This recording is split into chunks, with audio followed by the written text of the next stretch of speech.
the Seahawks allegedly still in the running for Baker Mayfield. Here we go. Albert Breer told us, and Albert Breer is the author of Monday Morning Quarterback, which comes out on Mondays in the morning. Sometimes. That one time, really oddly, it didn't come out till like 4 o'clock.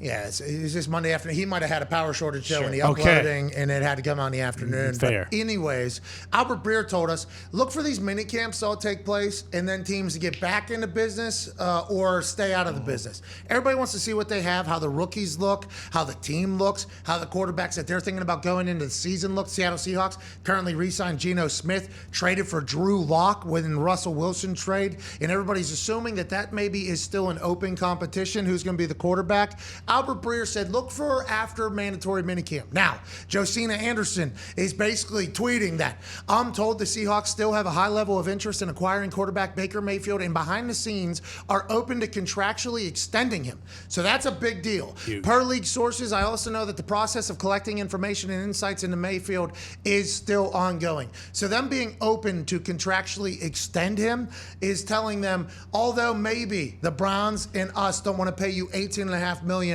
this year, we can redo a contract here, give you another 2 years on the back end of this thing, so you're not a $20 million cap hit. We can make it a little bit lower, and you still get guaranteed $20 million over the 3 years, 4 years. I don't know if that's exactly what it is, but that would make sense if the Seattle Seahawks were offering that up, because then that would go, that would be able to combat the thought that nobody wants to pay the $18.5 million, and the Browns, it sounds like they don't want to pay more than $10 million or $11 million of that $18.5. So if no deal is to be made anywhere else, the Seattle Seahawks go, boom, I'm going to show you this gum real quick. Can't we just offer them a 3-year deal, do the whole 2-year void, and then extend this entire thing? Then we don't have to worry about who's paying what. Seems like the right idea. Seems like a good decision. Baker Mayfield in Seattle could be fantastic, especially with the electricity of that crowd and the way Pete Carroll operates, right? Feels like that'd be a good match. Like, hey, let's compete, let's compete. Let's have a day. I just want to go.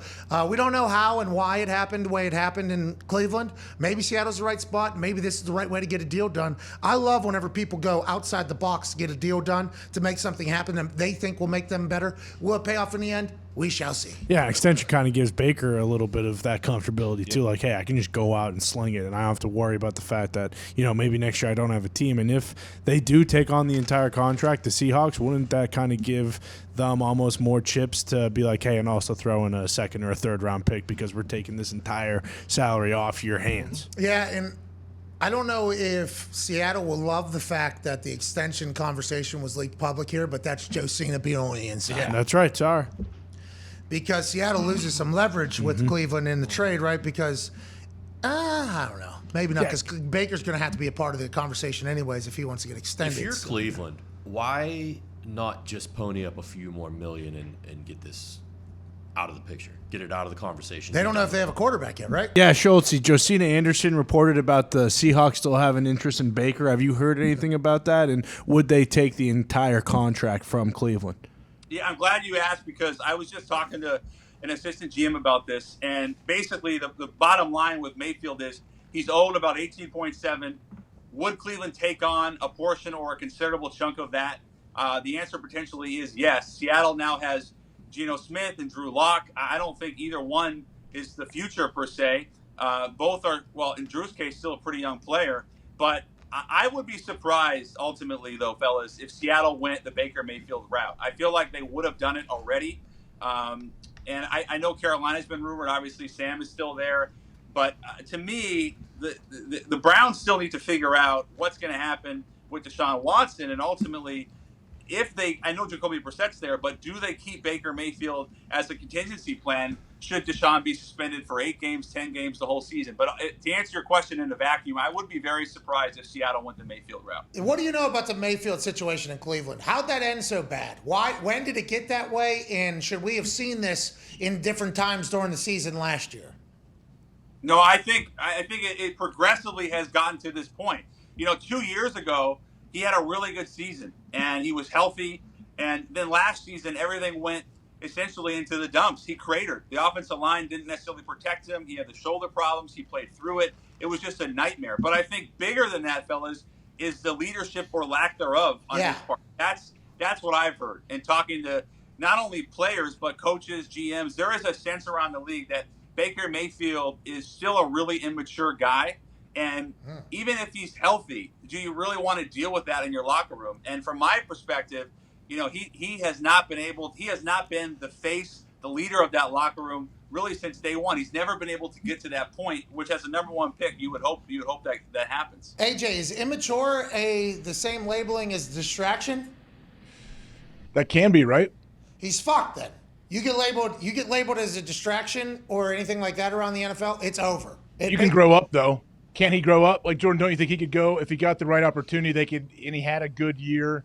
Obviously, when things are going well, guys usually behave and things seem to go pretty well in the locker room. Don't you think he could kind of revamp his career and his image? Well, maybe this humbled him too. Yeah. I think both. Scared him. I asked a couple guys, like, is he a bad dude or is he just immature? And it was more the latter. Like, he's not a bad guy, but he's just young. And are there any examples, Jordan? Number one pick, and you go to the college football playoff, and all these expectations. He had all those, progressive commercials. He was the face of the league before he was ready for it. In the case of Pat Mahomes, who's a super mature guy, was not a number one overall pick. He had time to learn under Alex Smith. I think in Baker's case, in his mid-20s, there's still an argument to be made that he's a talented guy, and he could still be a really good NFL player. You can win with Baker if he's solid like he was 2 years ago. But the distraction point, to your point, Pat, is a pain in the ass to deal with, especially when you're thinking about extending a guy long term and giving him $100+ million. He has not shown that yet. Him ending up back at the Browns would be the most Browns thing of all time. Yeah. Everybody in Pittsburgh would be like, "Yep, this is Cleveland. Exactly.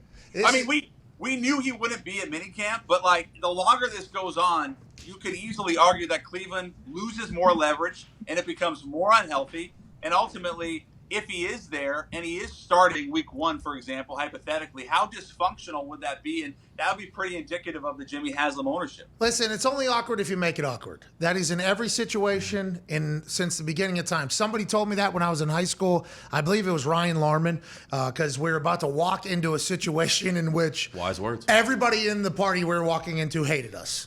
We knew it. The Larminator. Yeah, well, no, don't call him that. He didn't deserve that. He's a great guy. Ryan Larman, great dude. That family was very nice to me growing up. But we walked into some situation where everybody in there hated us. And we knew it.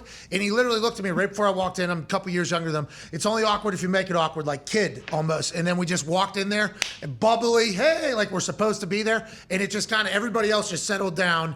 And then we got to where we had to go. And then we just kind of went through it. And I've carried that with me forever because I think I was pretty scared to go into where we were headed. I'm like, this is going to end terribly. Like, this is not good for me. It's not good for my future. I don't think it's good for my face is about to get beat up, I think. I think there's a good chance. Only awkward if you make it awkward. We go in there, and it was just like a quick, easy thing. And I've carried it forever because that moment should not have ended. What we were walking into was a buzzsaw. And then how we approached it changed everything. Baker could do that with the Browns, just like the Browns could do that if they were to get back in there. Like, hey, bygones can be bygones. Get humbled. I got humbled through this entire thing. The Browns, we didn't do exactly what we should have done and kind of move on. But that's going to be a lot that is going to have to happen here in a short amount of time when we don't even know how many days or games Deshaun Watson is going to be suspended. And it turns out that's probably not going to come out for a little bit either. That just feels like a lot has to happen there. And we're running out of time, I think, for everything. Don't you think, Schultz? 100%. You're a month away from guys reporting. I mean, a month. Preseason games start in 6 weeks. So it's a very short period of time. And to your point, I guess I would say with Baker, if he can find a way, let's say hypothetically he stays in Cleveland, to not make it awkward, as you said, and just pony up and say, I've made my share of mistakes. I know I'm not the quarterback of the future, but I'm going to do everything I can right now to help us win games and get ready for the season. That would be a big testament to him. And ultimately, it would probably help his trade value. Like, to me, to your point earlier, AJ, he's still a very young guy. And if he could somehow have the self-awareness that I think he has lacked, that self-awareness of where he's at, that would be huge for him. I hope he does that. I really do.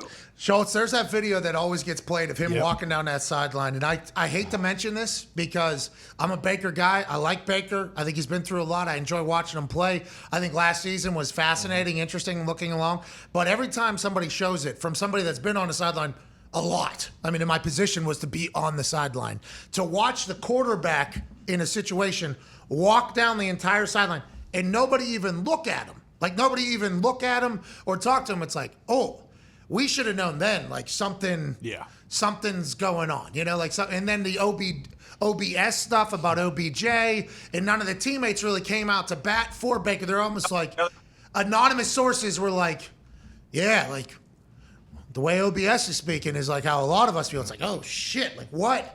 How did we get here? And hopefully they'll be able to fix that if they have to, for the good of Baker and for the good of Browns. But the Browns is the Browns until the Browns is no longer the Browns. But it feels like the Browns is doing a lot of Brown shit right now.